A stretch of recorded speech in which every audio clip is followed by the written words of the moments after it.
My name's Steve Backshall, and I've always had a bit of difficulty with coming up with a job title, but I guess I would consider myself an adventure naturalist.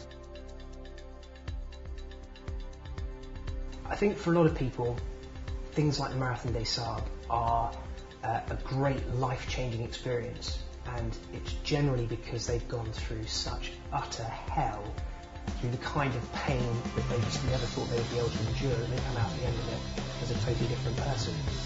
For me, it was a completely different experience. I think I'd managed to get myself to a stage where actually I could complete the race relatively comfortably, and that in itself was just a wonderful sensation. The sensation of being able to just run and run and run for miles on end, to be surrounded by these wonderful, eccentric people, all of whom desperately wanted everyone else around them to finish. This great sense of brotherhood.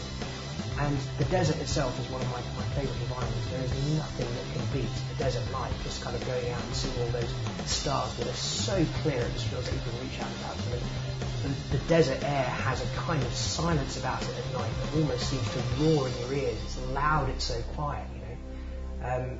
And, you know, running across these sand dunes that just stretched off into infinity, and just thinking, this is the craziest thing in the world. What am I doing? I'm running across sand dunes in the Sahara and it's 50 degrees.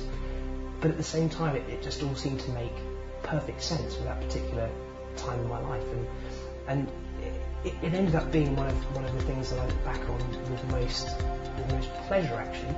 Most people expect it to have been a horrible, horrible experience, but for me, it was an absolute joy. I think there's a really meditative sense about endurance.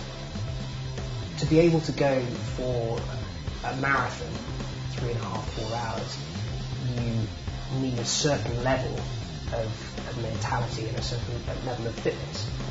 To be able to go for 40 hours or 50 hours, you know, really hardcore endurance, I think you need a totally different level of just being able to rinse your mind clean, focus on almost nothing else but your breathing, and just really plod on.